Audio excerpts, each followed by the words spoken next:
जाते थे, इंजीनियर्स लोग मुंह की तरफ देखते रह जाते थे। बोलो, इसमें बैठता नहीं कोई, इसमें फंसता नहीं कोई, पूरा कार्यक्रम हो गया। और सबसे ये कहा, ये बच्चे जो करते हैं ना, अगर वो आश्चर्यजनक काम न हो तो उस पर विश्वास नहीं करोगे। ये वो यज्ञ है जिसमें साकेत धाम से भी लोग आए, यानी ये बताया दूसरी दुनिया से भी लोग आए। तो आप समझ लीजिए, गुरु महाराज के कामों को सुनोगे, समझोगे, तब किसी संसारी से कहोगे तो कहेगा ये सब गप है, यही तो कहेगा। काफिले में जब गुरु महाराज के साथ चले थे तो वहां जो जो घटनाएं घटी थी हम डायरी में लिख कर लाई। जैसे हमारे साथी कई बाकी ऐसे हुए, उनको हमने डायरी में अंकित किया, पूरी यात्रा डायरी में अंकित थी। और जब यहाँ लोगों से कहा, किसी ने विश्वास नहीं किया। और जब मथुरा आश्रम से पत्रिका छपकर आई और वो उनको दिखाया, देखो जो हमारी डायरी में लिखा है वही लिखा है इसमें। हाँ, लिखा तो है, लिखा तो है। अब इसका मतलब क्या है कि गुरु महाराज साथ इसलिए ले गए थे कि तुम अपनी डायरी दिखाओगे तो लोग विश्वास नहीं करेंगे, और जब पत्रिका छपकर आएगी कि हाँ ये वाकया हुआ है तो लोग विश्वास करने लग जाए। देखो, संत मत का सबसे बड़ा मजबूत स्तंभ है विश्वास।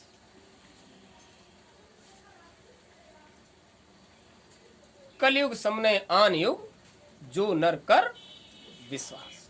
कलयुग में अगर आपने विश्वास नहीं किया तो आपको कोई लाभ मिलने वाला। विश्वासम फलम दायक, विश्वास का को ही फल मिलता है। और विश्वास नहीं करोगे, यकीन नहीं करोगे, यकीदा नहीं करोगे। गुरु महाराज खूब चिल्लाते थे, विश्वास करो, यकीन करो, यकीदा करो हमारी बात पर। हमने जिस नाम को जगा दिया है ये प्रभु का, परमात्मा का नाम है। और वो तो चिल्लाकर कहते थे, हमारा तो ये फलाने दास नाम है, हमारा नाम तो ये है। लेकिन समय के अनुरूप जो नाम जगाया वो ये नाम है, ये प्रभु का नाम है।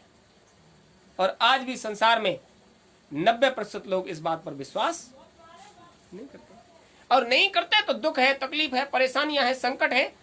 और फिर गुरु महाराज के आगे तब आते हैं जब उन्हें लगता है कि अब कोई चारा।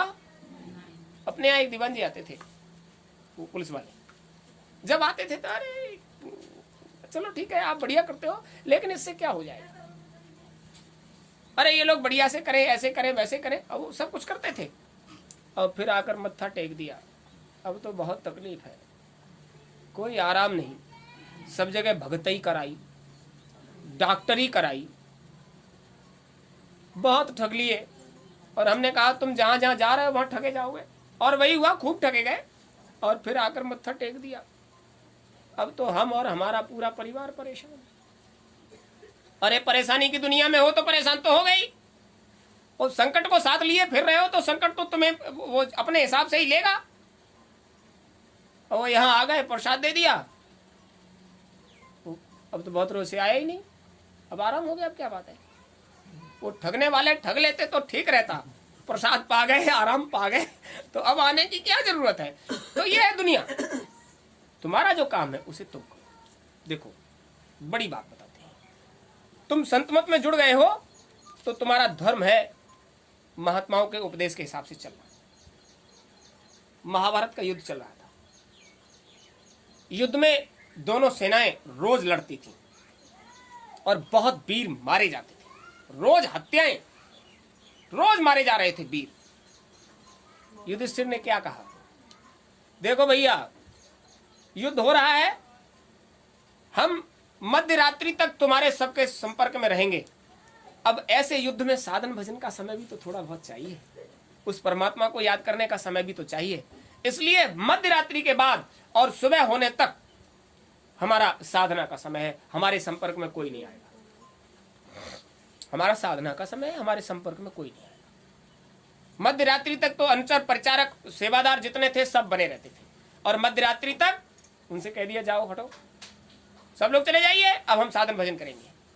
और उनका साधन भजन क्या था, 2 दिन 4 दिन 18 दिन ये युद्ध चला।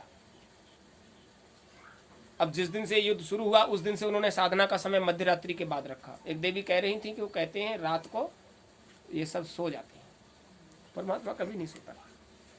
मध्य रात्रि के बाद का समय, और वो तो निकल लिए। गुप्तचरों ने उनके पीछे चलकर देखा, वो कहते हैं साधना करेंगे, महाराज युधिष्ठिर कभी झूठ नहीं बोलते, धर्म के अवतारी हैं, और ये साधना करने कहाँ जा रहे हैं। एक हाथ में बड़ा सा बाल्टी पानी का, उसमें बर्तन पड़ा हुआ और कंधे पर एक कपड़ा, और वो शिविर से निकले और उधर चले गए जहां युद्ध होता था। देखा दोनों तरफ की सेनाओं के वीर जो मृत प्राय पड़े थे या मुर्दे थे, सबको जाकर टटोल रहे हैं। पहले अपनी सेना में सबको जाकर देखा, और जिसने जरा सी भी हरकत की उसको पानी पिलाया। चेतना आई तो उससे पूछा, तुम वीरगति को प्राप्त हो रहे हो, अपने परिवार वाले संबंधियों को कोई संदेशा आप हमको बताओ, कौन हो तुम? हम साधारण व्यक्ति हैं और हमें लगा कि तुम्हें हमारी जरूरत है, क्योंकि जब वो निकलते थे तो वेश बदलकर साधारण व्यक्ति बनकर निकलते, सबके पास जाते, सबकी सुनते, सबको पानी पिलाते। जब अपनी सेना का पूरा परिक्षेत्र घूम लेते तो दुश्मन सेना में जाते, शत्रु की सेना में जाते, सबसे पूछते, सबका हाल लेते, सबसे पूछते तुम अपने घर के लिए कोई संदेशा, तुम अपने परिवार वालों के लिए क्या करना चाहते हो, हम वही करेंगे। पानी पिलाते। गुप्तचरों ने सब ताक लिया और जाकर अर्जुन, भीम, नकुल, सहदेव सबको बता दिया, हम नहीं जानते थे, ये धर्म के अवतारी है और झूठ बोलते हैं, मध्यरात्रि के बाद साधना करेंगे। इनकी साधना पता है आपको कहाँ होती है? युद्ध के मैदान में उन लाशों में जाकर साधना होती है। बाल्टी लेकर जल ले जाते हैं, उन मुर्दों को टटोलते हैं, जो जिंदा होता है उसको जल पिलाते हैं, और उसके बाद उनके हालचाल पूछते हैं।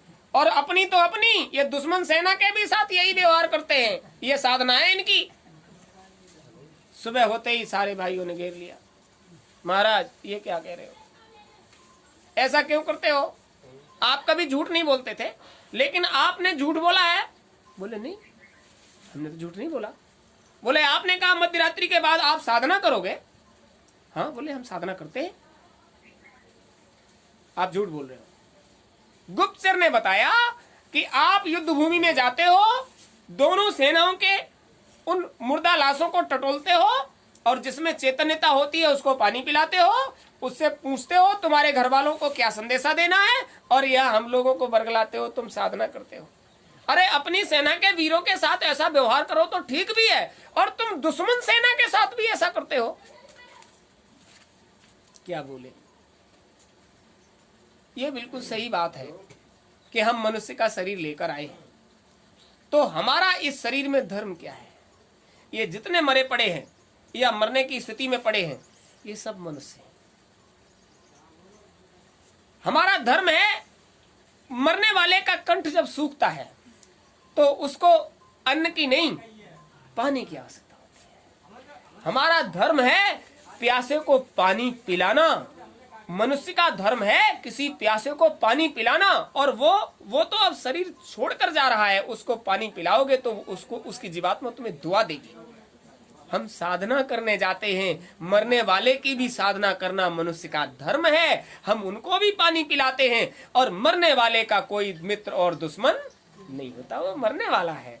जो शरीर छोड़ रहा है उसका कोई मित्र नहीं, कोई दुश्मन नहीं। उस वक्त उसके पास जो पहुंचता है बस वही उसका